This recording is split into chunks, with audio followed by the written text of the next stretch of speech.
Well, hi, I'm Sam.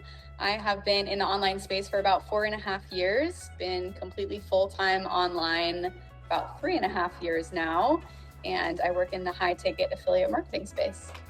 Awesome. So, can you tell me a bit more about what the life of an affiliate marketer or sales affiliate marketer is like? Sure. I mean, I think it probably looks different for everyone in different areas of the industry and depending on the company that you're partnering with and the way that you're doing it. But for my industry in particular and what I'm doing right now, for me, it looks like mainly, waking up when I want to have a lot of freedom in my life, which is part of why I decided to do this. Running a couple calls, getting on either with folks that I'm mentoring in the space or talking to people on sales calls, doing training and giving training to people, and then creating social media content to do either paid marketing or organic marketing. So I really plug in for maybe 3 to 4 hours a day, 3 or 4 days a week. The rest of the time I'm able to kind of live my life. That's pretty cool. So are you usually, is the main or majority of your income coming from this, the sales side, the high ticket sales side, or are you doing trainings that's contributing to more of that revenue? So it's a little bit of both. Where I'm at specifically, it's kind of the same thing. So when I sell a product to someone, it can either just be, to a consumer and it's the one-time sale, or they can choose to also go on and create their own business promoting the products as well. So it's a little bit of both. My mentorship is included when somebody does start their business with me and affiliate with me. So yeah, kind of a difficult question to fully answer. No, I think I'm kind of grasping it. Does it start from do you know how there's a share a sale, for example, for marketers, or basically a library where brands list their products and then you can kind of do an agreement with them and then sell their product? Is it similar to that, or is it more specific? It's sort of similar to that. Yeah, if you think of your traditional affiliate marketing, if you think of influencers who are promoting, I don't know, a skincare product or something, and then they have a link that connects them to the company, and when somebody purchases the product through their link, they earn some sort of commission, right? So it's very similar to that, but I partner with one specific company and it's high ticket. So instead of, a $15 skincare product that you might get 50 cents from, it's a $6,000 product that I get $2,500 from. Right, that makes sense. A much higher payout. And so could somebody like me who's in the marketing space, working remote in Japan, come in and say I want to learn about this and how do I get involved, or is it more gated? No, totally. I mean, and that's the beauty with it too, is particularly the company that I partner with, I chose them for a lot of reasons. One is that it's a global company, so you can do it from anywhere. Nice. You don't have to have any specific experience. You don't have to have any specific, guidelines that you follow in order to be qualified to do it. And so, yeah, that's what I do is I market on social media, the products, yes, but also my mentorship, the opportunity itself. And so if somebody like you were to say, hey, Sam, I live in Japan, I'm super interested in getting started, then I could just plug you into everything from wherever you are. That's cool. There's a couple more questions, how long did it take you to build out your social media? Because it sounds like the social media organic contributes to a lot of the success as well, the pipeline, right? It does. I think for me, it was a slower build because I started, again, almost 5 years ago, kind of at the beginning of this even coming onto the online space. And I had been building up my social media for a couple years just for fun, really. I was traveling and just sharing what I was doing. I was on kind of a health journey. So I had been experimenting with social media, starting to build a little bit of a following. So I would say it took me a few years to really build a following. But what I teach people now coming in, because, I've got people coming in ground zero, no experience, no following. A lot of times people are starting new social media profiles from scratch to do this. Oh, wow. Yeah, we're able to get their pages seasoned and up and running within the first month. Well, that's awesome. Yeah, it doesn't have to be, a super drawn out process. We can also leverage your current personal social media profiles and just transform them to work for the business.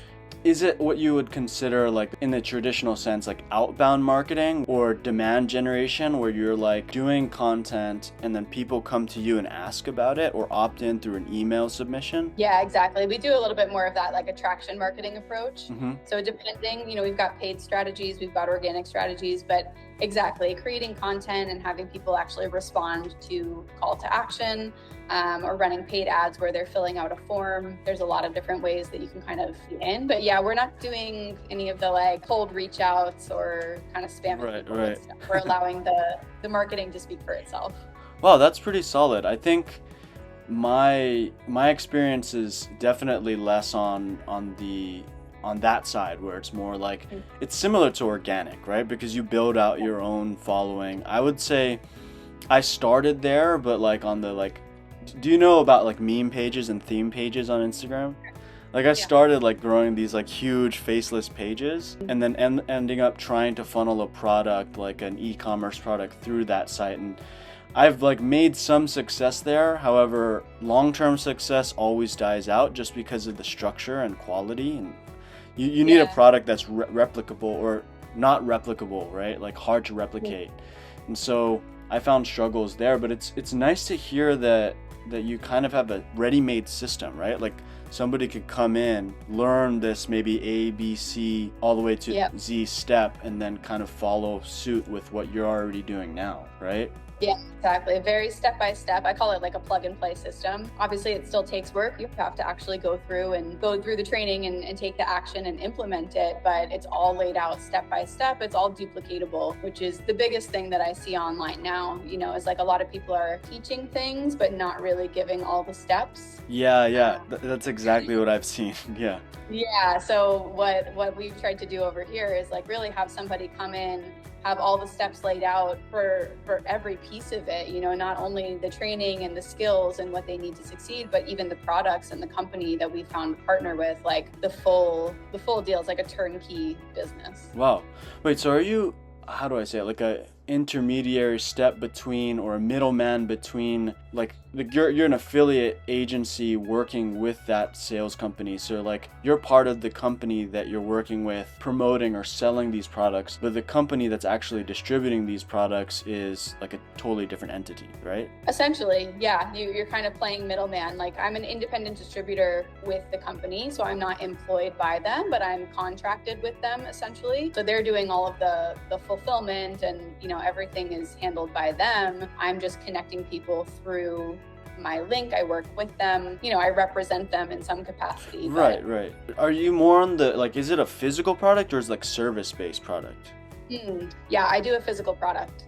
Oh, okay. So, because this whole time I was thinking, just based on experience, when we like land clients or when we do digital products, like I feel like that's where most of the sales kind of come in at that like above $2,000, $3,000, $4,000, $5,000 ticket level. But around a $6,000 physical product is what you're selling, right? Yes. Wow, that's and fulfillment. $6,000, and then we've got packages up through close to $18,000.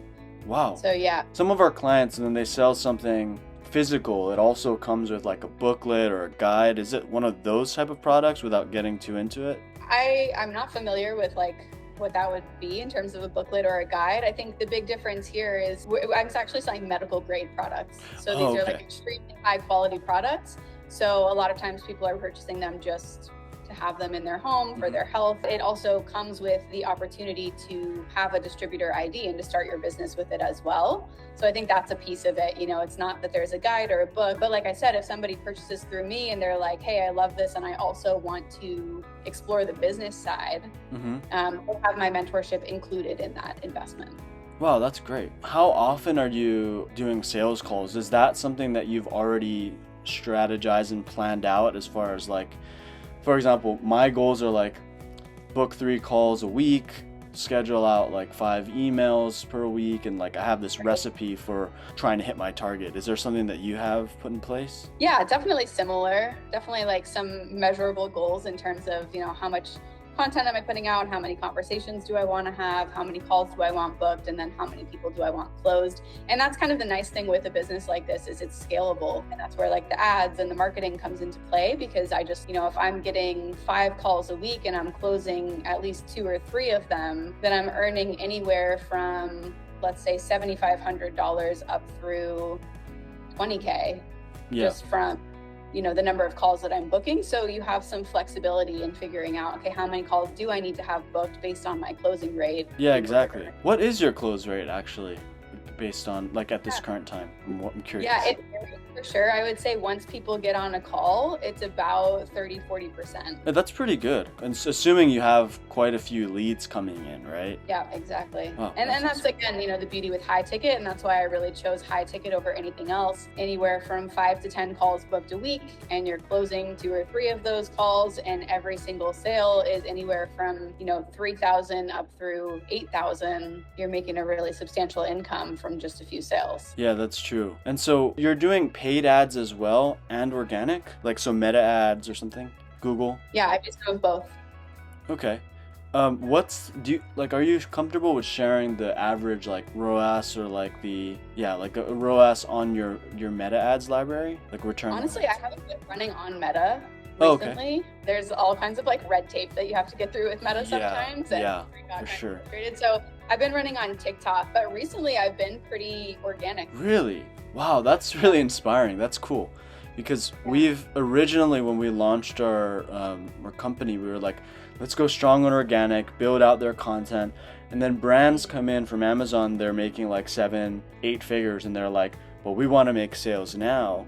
And it's like, well, we got to go through the UGC process. We have to go through the editing process. And, sometimes building a substantial following that brings like a good MRR kind of takes like 60, 90, 180 days, right? What you were saying about like somebody coming in like myself, if I were to priming a from zero account, right? Like a clean slate account, and kind of building out content in a specific way for the products that you're selling so that you can increase the success, right? And that kind of works a bit. It's a bit more channeled, so I assume like it makes a bit more sense and it's a bit more of a recipe, right? Totally. Yeah, we get really specific on who you're speaking to and who you're calling in, and then creating that content accordingly. And we can use some paid strategies as well, boosting posts, doing things like that to like really kind of season the page. Yeah, there's a lot of different ways to get things moving pretty quickly and to reach the right audiences. That's awesome. And so how often are you making content like per week? Yeah, I mean, I would say where I am in my business right now, I'm really focused on mentorship. Mm-hmm. So I spend a lot more of my time today teaching people versus just running my own business. Mm-hmm. Versus in the beginning, it was everyday content going out. And that's what I recommend for folks who are just getting started. I would say now I try to do at least every other day if I can. Kind of depends on the season that I'm in, Yeah, for sure. Sometimes it's every day, but as much as I can, really. Yeah. I mean, content, it's free marketing.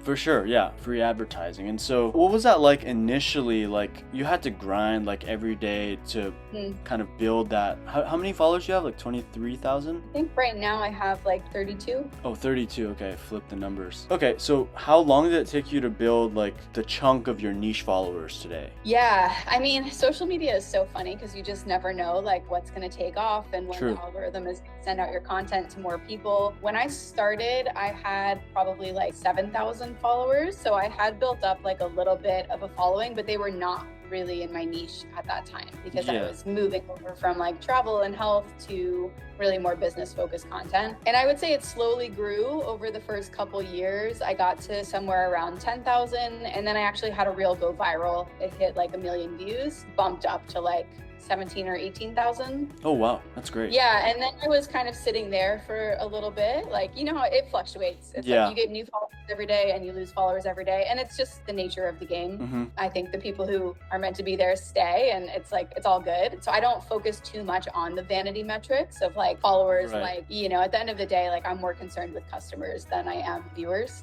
True. So I don't get too caught up in those. But yeah, for me, it's really been when I have content that goes viral, I see like a massive increase in my following. So actually just in the last month, probably I bumped up from like 20,000 to 30,000. Yeah, I think that really speaks volumes for the potential clients and the working clients we have. And I've experienced this myself. Like during COVID, I had this theme page about Japan products. And within like a month, I was posting like Japan reels and had like 10 million views, 20 million views, and I was able to gain like 100,000 followers in like 30 to 60 days. I was like, this is crazy. But all you need is like 1 or 2 solid posts, people to like it. Maybe sometimes you don't even know why they're liking it, but they do. right? And so there's like the recipe, right? Okay, you need to have a hook, you need to capture the attention, you need to have this like attention, interest, desire, action type of format. However, sometimes all of that goes like out the window, I feel like. Totally. Well, and that's for me why it's just like post every day and just stay consistent and try and see what's working and what's landing for people, you know? But like ultimately, if you are consistently posting and you're consistently improving your content, at some point something will take off. And again, it's like even if it doesn't take off, it just takes the right person seeing it who's interested in your offer. True. So that's where like I really try not to focus too much on those metrics of like how many views, how many likes, how many shares, how many followers do I have, particularly in high ticket, because it's like it's fine if only 5 people see it but one of them buy. That's all I care about. Yeah, that makes sense. That's why you want to be in a place where you can sell at a low volume and still profit a lot. And I think it's really nice to see you like in Bali having your social media and actually like living the life of like a digital nomad without having to do all this corporate stuff that other people have to do, like in the marketing or sales space, and still like be in Southeast Asia and have that type of life. And I assume like your life before like this sales and affiliate marketing was very different than now, right? And I mean, you're probably still traveling like you said, but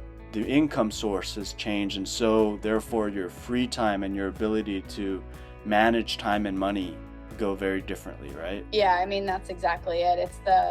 I was traveling for a long time, but it was very different. I was like budget backpacking. I was doing work exchanges, financially really stressed out. So it's a very different way of traveling versus now. Yeah, I mean, I have a wildly sustainable income. I can go wherever I want. I'm not worried about, I'm not staying in hostels. Like it's just very different way to go about it. And to your point too, the time freedom as well to actually enjoy where I am and not have to be grinding and trading my time for money anymore. Yeah. And so what was that like switch from like your old like backpacking budget travel to where you are now? Like was there a clear line in the sand between? Yeah, I mean honestly I had been like 6 years of it was a cycle. I wasn't constantly traveling, but I was like working 9 to 5, saving up money, going and traveling, doing work exchanges, running out of money, and it just I was getting towards my late 20s and I was just like, this is not going to be sustainable for the rest of my life. Like my health wasn't doing very well just because it's a lot of stress. It's a lot on the body. And I think financially too, like we don't talk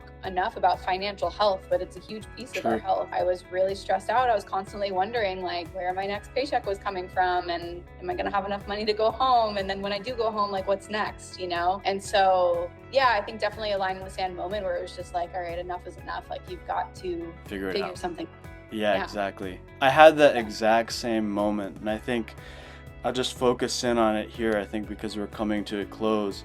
I think anybody, and I think you might have something to say about it as well, but anybody who is not part of the social media world and not part of the marketing or online income space has a hard time believing like it really just, at the end of the day, sometimes you have to make that decision for yourself that it's like, if this is the life that you want to live, that you're traveling or you have to be outside of your country or that you even want to be, I feel like you have to just say, okay, well, what are my options? What am I good at? What can I learn, right? Because at the end of the day, it's like your value in the world or any economic society is like what you'll be paid out for, right? And how large you can scale your income. And I think if you switch the mindset from like, okay, how do I just get another buck, or how do I just get somebody to give me a full-time job or a part-time job or a remote job, and then just switch that to how do I develop the skills to actually build out value that's in accordance to the pay or scale that I want. Then you can be anywhere you want. You can be in Bali, you can be in Japan, you can go anywhere you want. And so, I think it's really awesome that I got to talk to you about this because I haven't got to talk to many people that had that same type of journey. During COVID, that's where I like decided to draw the line in the sand. I was doing like messing around with social media, doing some brands, and then as soon as I met my wife in Japan, I was like, oh my gosh, you can't come to the States. I have to go travel. And so I had like 4 years of trying to figure out what you were kind of trying to figure out of, Right. being in Egypt, then being in Turkey, and then being in like Mexico and Tulum, and like trying to figure that out, and then having to go home and then feeling so defeated until finally having that moment. So yeah, I'm glad to have talked to you about this, Sam, and I'm also glad to have met you as well. It's really awesome. Me too. Thanks for having me. I mean, I think just going off of what you said before, and I know we talked about this before we really got into things, like it's definitely, I think, difficult for people to imagine that they can get into the online world and actually kind of shift out of that, the 9 to 5 formula that we've kind of all been brought up in, and to actually look at people and be like, okay, well, like she's doing it, he's doing it, but like I couldn't possibly do that.